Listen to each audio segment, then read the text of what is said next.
ಆತ್ಮೀಯ ವಿದ್ಯಾರ್ಥಿಗಳೇ, RJ ಕ್ಲಾಸಸ್ಗೆ ಸ್ವಾಗತ ಕೋರುತ್ತಾ ಕಳೆದ ಕೆಲವು ದಿನಗಳ ಹಿಂದೆ ನಾವು 10ನೇ ತರಗತಿಯ ವಾಸ್ತವ ಸಂಖ್ಯೆಗಳು ಎಂಬ ಪಾಠದ ಅಭ್ಯಾಸ 1.1 ನೋಡಿದ್ದೇವೆ.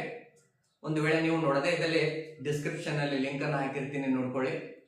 ಇವತ್ತಿನ ಒಂದು ಅವಧಿಯಲ್ಲಿ ನಾವು ವಾಸ್ತವ ಸಂಖ್ಯೆಗಳು ಅಧ್ಯಾಯದ ಅಭ್ಯಾಸ 1.2 ನೋಡೋಣ. ಈ ಒಂದು ಅಭ್ಯಾಸದಲ್ಲಿ ಮೊದಲನೇ ಪ್ರಶ್ನೆ, √5 ಒಂದು ಅಭಾಗಲಬ್ಧ ಸಂಖ್ಯೆ ಎಂದು ಸಾಧಿಸಿ. ವಿದ್ಯಾರ್ಥಿಗಳೇ, ನಿಮ್ಮ 10ನೇ ತರಗತಿಯ ವಾರ್ಷಿಕ ಪರೀಕ್ಷೆಯಲ್ಲಿ ಈ ಒಂದು ಪ್ರಶ್ನೆಯು ಬಹುಮುಖ್ಯ ಪ್ರಶ್ನೆಯಾಗಿದೆ. ಏಕೆಂದರೆ ಈ ಒಂದು ಪ್ರಶ್ನೆಯನ್ನ 2 ಅಥವಾ 3 ಅಂಕಗಳಿಗೆ ಕೇಳುವಂತಹ ಸಾಧ್ಯತೆ ತುಂಬಾ ಇದೆ. ಯಾವ ರೀತಿಯಾಗಿ ಕೇಳ್ತಾನೆ? √5 ಒಂದು ಅಭಾಗಲಬ್ಧ ಸಂಖ್ಯೆ ಎಂದು ಸಾಧಿಸಿ ಅಂತ ಕೇಳಬಹುದು, ಅಥವಾ √2 ಒಂದು ಅಭಾಗಲಬ್ಧ ಸಂಖ್ಯೆ ಎಂದು ಸಾಧಿಸಿ ಅಂತ ಕೇಳಬಹುದು, ಅಥವಾ √3 ಒಂದು ಅಭಾಗಲಬ್ಧ ಸಂಖ್ಯೆ ಎಂದು ಸಾಧಿಸಿ ಅಂತ ಹೇಳಿ ಕೇಳಬಹುದು.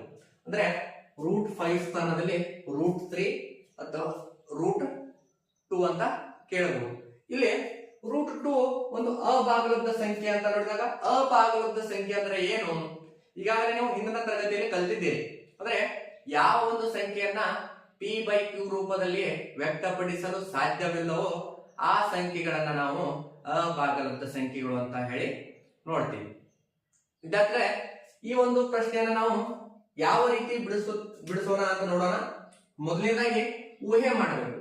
√5 ಒಂದು ಭಾಗಲಬ್ಧ ಸಂಖ್ಯೆ ಆಗಿರಲಿ. ವಿದ್ಯಾರ್ಥಿಗಳೇ, ಭಾಗಲಬ್ಧ ಸಂಖ್ಯೆ ಅಂದ ತಕ್ಷಣ ನಮಗೆ ಗೊತ್ತಿದೆ ಏನು? p/q ರೂಪದಲ್ಲಿ ವ್ಯಕ್ತಪಡಿಸಲು ಸಾಧ್ಯವಾಗುವಂತಹ ಒಂದು ಸಂಖ್ಯೆಗಳಿಗೆ ನಾವು ಭಾಗಲಬ್ಧ ಸಂಖ್ಯೆಗಳು ಅಂತ ಹೇಳ್ತೀವಿ. ಅಂದ್ರೆ √5 is equal to p/q ಅಂತ ನೋಡ್ತೀವಿ. ಇಲ್ಲಿ p ಮತ್ತು q ಪೂರ್ಣಾಂಕಗಳಿಗೆ ಸೇರಿರುತ್ತವೆ ಮತ್ತು q ಎಂಬುದು 0 ಆಗಿರೋದಿಲ್ಲ. ಅಂದ್ರೆ p and q belongs to z and q is not equals to 0 ಅಂತ ನೋಡ್ತೀವಿ. ಮತ್ತು p ಮತ್ತು q ಗಳು ಸಹ ಅವಿಭಾಜ್ಯ ಸಂಖ್ಯೆಗಳು ಆಗಿರಲಿ.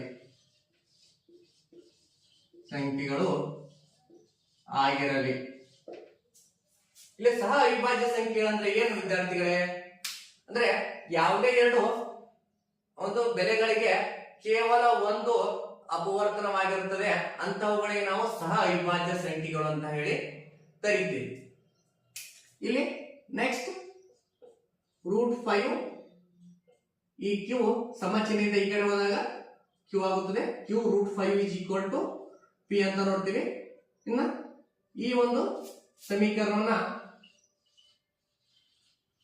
ಎರಡೂ ಬದಿ ವರ್ಗಗೊಳಿಸಿದಾಗ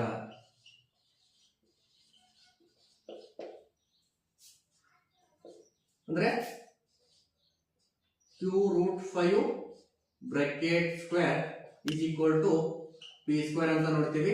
ಇಲ್ಲಿ ಸ್ಕ್ವೇರ್ ಮಾಡಿದಾಗ ಏನಾಗುತ್ತದೆ? √5 ಸ್ಕ್ವೇರ್ ಅಂದ್ರೆ √5 into √5 √25 √25 ಬೆಲೆ 5 ಅಂದ್ರೆ √5 ಮೇಲೆ √5 ರ √25 ಐತೆ. √25 ವರ್ಗ 5 ಆಗಿರುತ್ತದೆ ವಿದ್ಯಾರ್ಥಿಗಳೇ.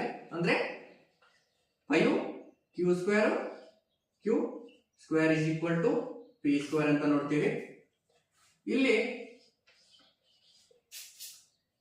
5 ಇದು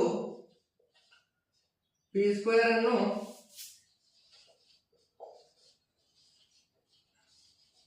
ಭಾಗಿಸುತ್ತದೆ ಮತ್ತು p ಅನ್ನು ಭಾಗಿಸುತ್ತದೆ. ಇನ್ನು ಇಲ್ಲಿ p is equal to 5m ಆಗಿರಲಿ. ಊಹೆ ಮಾಡ್ತೀವಿ ವಿದ್ಯಾರ್ಥಿಗಳೇ.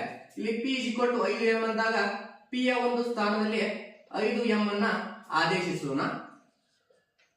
5 q square is equal to P ಒಂದು ಸ್ಥಾನದಲ್ಲಿ 5m ಬ್ರಾಕೆಟ್ ಸ್ಕ್ವೇರ್ ಆಗುತ್ತದೆ ವಿದ್ಯಾರ್ಥಿಗಳೇ.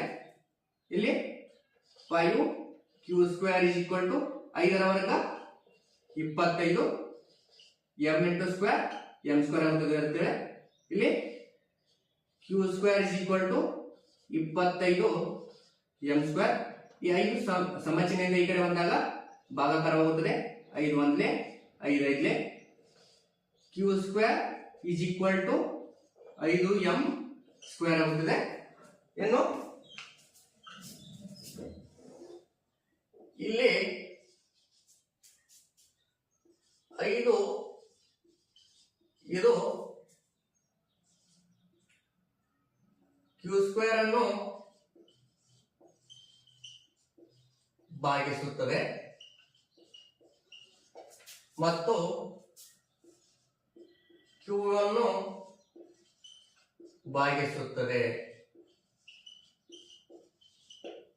ಹಾಗಾದರೆ ವಿದ್ಯಾರ್ಥಿಗಳೇ ಇಲ್ಲಿ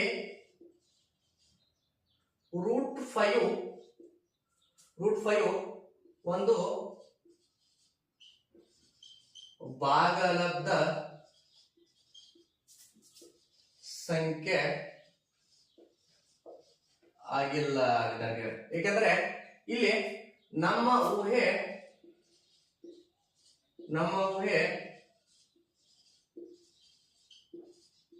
ತಪ್ಪಾಗಿದೆ.